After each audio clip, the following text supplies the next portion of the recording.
नमस्कार, आदाब, सत श्री अकाल दोस्तों। World news today by Indian eyes में आपका बहुत बहुत स्वागत है। आज जो खबर मैं आपको देने वाला हूँ उससे आपका दिल खुशी से भर जाएगा। तो चलिए शुरू करते हैं आज का वीडियो बिना समय गंवाए। जैसा आप जानते हैं, भारत अब मेक इन इंडिया प्रोग्राम को बढ़ावा देते हुए मेक फॉर वर्ल्ड की ओर अग्रसर है। अब भारत में बन रहे रक्षा उपकरणों को विदेशों में भी खरीदा जा रहा है। डिफेंस सेक्टर यानी रक्षा क्षेत्र एक ऐसा स्ट्रेटेजिक सेक्टर है जिस पर सरकार और रक्षा मंत्री का विशेष फोकस रहता है। दरअसल किसी भी देश की सुरक्षा के लिहाज से यह सेक्टर काफ़ी अहमियत रखता है। दोस्तों, किसी भी देश को बाहरी हमलों से बचाने और देश के नागरिकों को एक सुरक्षित माहौल मुहैया कराने के लिए रक्षा क्षेत्र का मजबूत होना बहुत महत्वपूर्ण है। साल 2014 से 2021 तक भारत ने रक्षा क्षेत्र को मजबूती प्रदान करने के लिए विभिन्न बदलाव किए। इन्हीं का नतीजा है कि आज भारत के रक्षा क्षेत्र में ज़मीन पर सकारात्मक असर नज़र आने लगा है।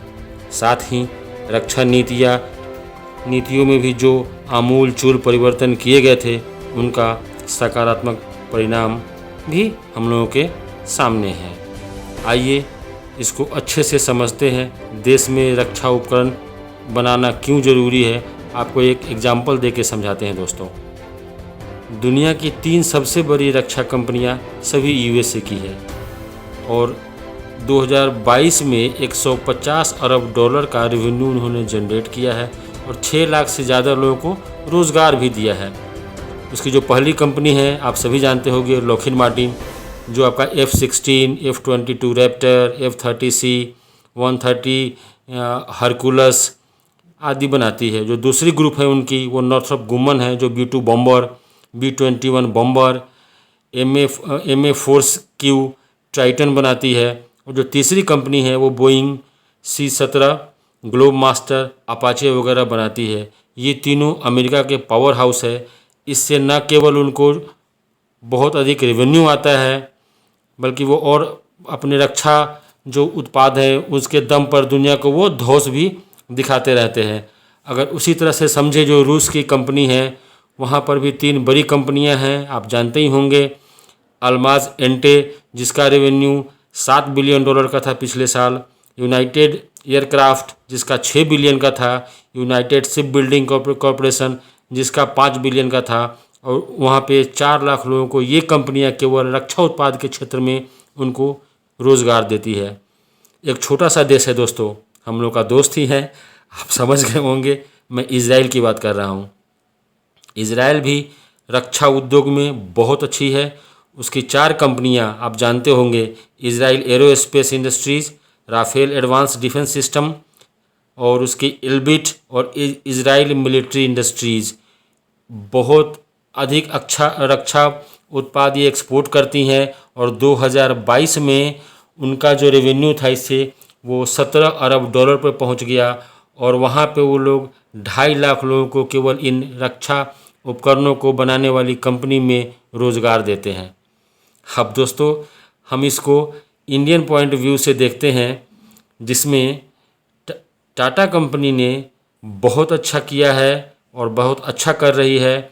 अभी आपको पता होगा टाटा कंपनी का ड्रोन प्रोग्राम जिसका परीक्षण हुआ है, ये दुर्गम इलाकों और ऊंचाई वाले क्षेत्रों से संचालन करने में सक्षम है। यह एक स्वदेशी घुमंतू ड्रोन है जिसका गुरुवार को पोखरण में परीक्षण किया गया और परीक्षण के दौरान ये अपनी क्षमता का सफलतापूर्वक प्रदर्शन किया। सच बोलिए तो एक मील का पत्थर साबित हुआ है भारत के रक्षा क्षेत्र में। टाटा एडवांस सिस्टम लिमिटेड द्वारा विकसित किया हुआ है। स्वायत्त प्रणाली को ये आपका वर्टिकल टेक ऑफ और वर्टिकल लैंडिंग भी कर सकता है, जिसको हम VTOL करते हैं। मतलब हेलीकॉप्टर के जैसा ये ऊपर जा सकता है और उसी तरह से ये नीचे आ सकता है। जल्द ही इसको सशस्त्र बलों में शामिल किया जाएगा और इसका नाम है LS-50।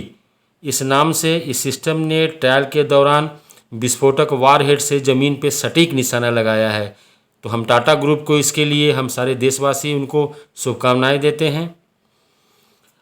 LS-50 जो है आपका, ये क्वाडकॉप्टर की तरह उड़ान भर सकता है और लंबी दूरी की यात्रा के दौरान फिक्स विंग मोड में संचालन करता है। लद्दाख में भी शुरुआत में इसकी परीक्षण हुई थी, जो काफ़ी ऊंचाई वाले क्षेत्रों से भी अपनी क्षमता का ये प्रदर्शन कर चुका है। अगर इसी तरह से और भी हमारी प्राइवेट सेक्टर कंपनीज रक्षा उत्पाद बनाएंगे तो इंडिया और मजबूत होगा, रेवेन्यू आएगा, रोजगार के अवसर उत्पन्न होंगे। इस पे क्या विचार है आपका, प्लीज़ कमेंट करें। और ऐसी जानकारी आप तक सबसे पहले पहुँचे इस चैनल के द्वारा, इसलिए कृपया इसको सब्सक्राइब करें दोस्तों। आपका बहुत बहुत धन्यवाद। जय हिंद, वंदे मातरम। Thank you very much.